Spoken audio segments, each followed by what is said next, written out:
صلاة الله وسلام على معلم الإيمان. الحمد لله رب العالمين والصلاة والسلام على سيد المرسلين وعلى آله وصحبه أجمعين. أما بعد، قال الله عز وجل: يا أيها الذين آمنوا لا تدخلوا بيوتا غير بيوتكم حتى تستأنسوا. وقال رسول الله صلى الله عليه وسلم: انما جعل الاستئذان من اجل البصر. متفق علیہ. میرے بھائی، آج ہم اجازت طلبی کے آداب پر گفتگو کریں گے. جب آپ کسی کے گھر جانا چاہیں، اس سے ملاقات کرنا چاہیں، تو اس سے اجازت حاصل کرنے کے اسلامی شریعت میں کیا آداب ہیں، آئیے ایک ایک کر کے آپ کے سامنے رکھتے ہیں. پہلا ادب تو یہ ہے کہ اجازت حاصل کرنے سے پہلے آپ سلام کریں. چنانچہ کلدہ ابن حنبل رضی اللہ عنہ کہتے ہیں کہ مجھے صفوان ابن امیہ نے رسول اللہ صلی اللہ علیہ وسلم کے پاس چند تحائف دے کر کے بھیجا. نبی کریم صلی اللہ علیہ وسلم مکہ کے بالائی حصے میں تشریف فرما تھے. میں سلام کیے بغیر آپ کے پاس داخل ہو گیا تو آپ صلی اللہ علیہ وسلم نے فرمایا: ارجع فقل السلام علیکم. واپس جاؤ اور السلام علیکم کہہ کر کے آؤ. یہ اس وقت کی بات ہے جب صفوان ابن امیہ مسلمان ہو چکے تھے. یہ روایت مسند احمد اور سنن ابی داؤد کی اور سنن ترمذی کی صحیح حدیث ہے. دوسری حدیث اس سلسلے میں ربیع کہتے ہیں کہ بنی عامر کے ایک شخص نے مجھ سے بیان کیا کہ اس نے نبی کریم صلی اللہ علیہ وسلم سے آپ کے گھر میں داخل ہونے کی اجازت چاہی. لفظ اس نے استعمال کیا: الجو، کیا میں گھر میں گھس آؤں؟ اللہ کے نبی کریم صلی اللہ علیہ وسلم نے اپنے خادم سے کہا کہ جاؤ اور اسے اجازت حاصل کرنے کا طریقہ سکھاؤ. اس کو بتاؤ، کہے السلام علیکم ادخل، السلام علیکم، کیا میں داخل ہو سکتا ہوں؟ تو یہ نبی کریم صلی اللہ علیہ وسلم نے داخلہ حاصل کرنے کے لیے اجازت طلبی کا طریقہ سکھلایا. یہ مسند احمد کی اور سنن ابی داؤد کی صحیح حدیث ہے. ایسے ہی عبداللہ ابن عباس رضی اللہ عنہ فرماتے ہیں، امام بخاری نے اسے اپنی کتاب الادب المفرد میں ذکر کیا ہے اور علامہ البانی نے اس کی سند کو حسن قرار دیا ہے. نبی کریم صلی اللہ علیہ وسلم کے پاس پہنچے عمر فاروق رضی اللہ عنہ، آپ نے اجازت طلب کی. کہا: السلام علی رسول اللہ، السلام علیکم ایدخل عمر، یعنی آپ نے سلام کرنے کے بعد فرمایا: کیا عمر کو داخل ہونے کی اجازت ہے؟ تو یہ اجازت لینے کا طریقہ ہے. دوسرا ادب اجازت لینے کا یہ ہے کہ ٹھیک دروازے کے سامنے آدمی نہ کھڑا ہو بلکہ دروازے کے دائیں یا بائیں کھڑا ہو، تاکہ دروازہ کھلنے پر کسی ایسی چیز پر نظر نہ پڑے جس کا دیکھنا انسان کے لیے حلال نہیں، یا جس کا دیکھنا گھر والوں کو پسندیدہ نہیں.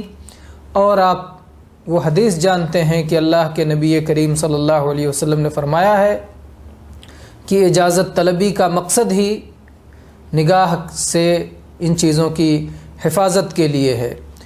تو عبداللہ ابن بصر رضی اللہ عنہ کہتے ہیں کہ جناب محمد رسول اللہ صلی اللہ علیہ وسلم جب کسی قوم کے دروازے پر پہنچتے تو آپ ٹھیک دروازے کے سامنے نہ کھڑے ہوتے بلکہ آپ دائیں یا بائیں کھڑا ہوا کرتے تھے اور آپ کہتے تھے: السلام علیکم، السلام علیکم.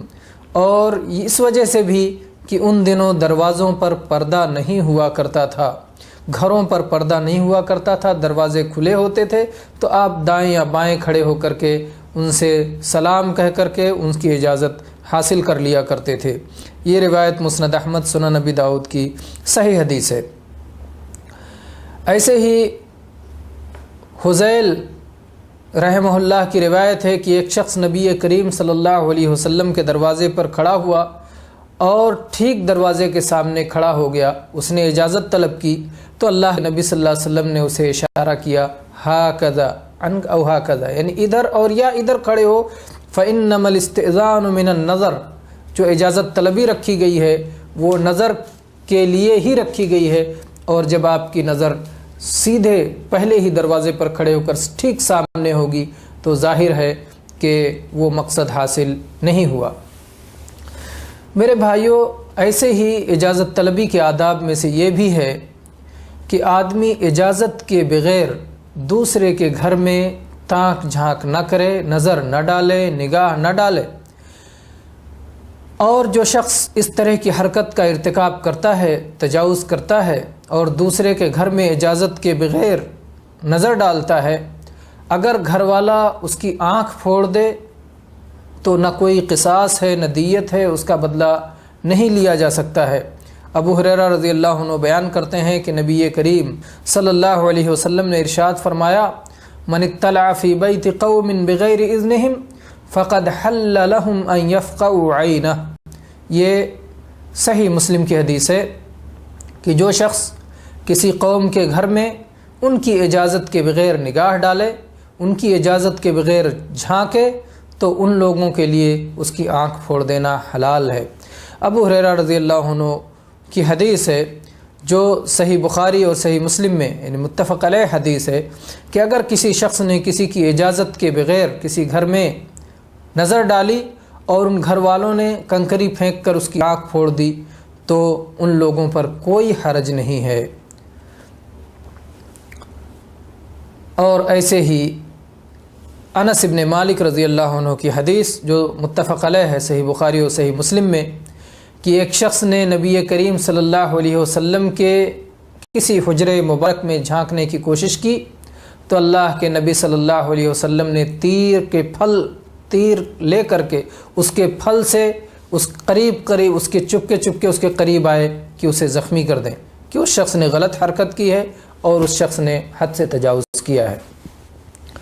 ایسے ہی اجازت طلبی کے آداب میں سے یہ بھی ہے کہ اگر کوئی شخص اجازت طلب کرے، ایک بار اجازت طلب کیا، 2 بار اجازت طلب کیا، 3 بار اجازت طلب کیا اور اس کے باوجود اسے اجازت نہیں ملی تو پھر اسے واپس ہو جانا چاہیے، جیسا کہ صحیح بخاری اور صحیح مسلم کی حدیث ہے کہ آپ صلی اللہ علیہ وسلم نے فرمایا، اذا استأذن احدکم ثلاثا فلم یؤذن له فلیرجع۔ اگر کسی شخص نے 3 بار اجازت طلب کی اور اسے اجازت نہیں دی گئی تو اسے لوٹ جانا چاہیے۔ یہاں ایک مسئلہ ہے کہ اگر کسی شخص نے 3 بار اجازت طلب کی اور اسے ایسا لگ رہا ہے کہ شاید اس کی بات گھر والوں نے نہیں سنی تو کیا تب بھی وہ لوٹ جائے یا وہ اپنی آواز سنانے کی کوشش کرے؟ بعض اہل علم نے کہا کہ ظاہر حدیث میں تو یہ ہے کہ 3 بار اس نے اجازت مانگی لوٹ جائے، اور بعض دوسرے اہل علم نے کہا کہ نہیں، اگر اسے ایسا لگتا ہے کہ اس کی آواز نہیں سنی گئی ہے تو پھر وہ اپنی آواز سنانے کی کوشش کرے، اور جب اسے یقین ہو جائے کہ اس کی آواز سن لی گئی ہے اور اس کے باوجود اسے اجازت نہیں مل رہی ہے تب وہ واپس چلا جائے۔ ایسے ہی اجازت طلبی کے آداب میں سے یہ ہے کہ اجازت طلب کرنے والا اپنا نام بتائے، یہ نہ کہے کہ میں ہوں، اس لیے کہ میں ہوں کہنے سے آپ کا تعارف نہیں ہوتا۔ ضروری نہیں ہے کہ آپ کی آواز سن کر کے سامنے والا آپ کو پہچان جائے، ابہام باقی رہتا ہے، تعارف مکمل نہیں ہوتا، اس لیے آپ کے میں ہوں کہنے کا کوئی فائدہ نہیں ہے۔ لہذا آپ کو مکمل اپنا نام لینا چاہیے اجازت طلب کرتے ہوئے۔ اور اس کی حدیث، اس کی دلیل جابر رضی اللہ عنہ کی حدیث ہے جو صحیح بخاری اور صحیح مسلم میں مروی ہے۔ فرماتے ہیں کہ میں جناب محمد الرسول اللہ صلی اللہ علیہ وسلم کی خدمت میں آیا، میرے والد کے اوپر کچھ قرض تھا، اس سے متعلق بات کرنی تھی۔ میں نے دروازہ کھٹکھٹایا، جناب محمد الرسول اللہ صلی اللہ علیہ وسلم نے پوچھا کون ہے؟ میں نے کہا میں ہوں۔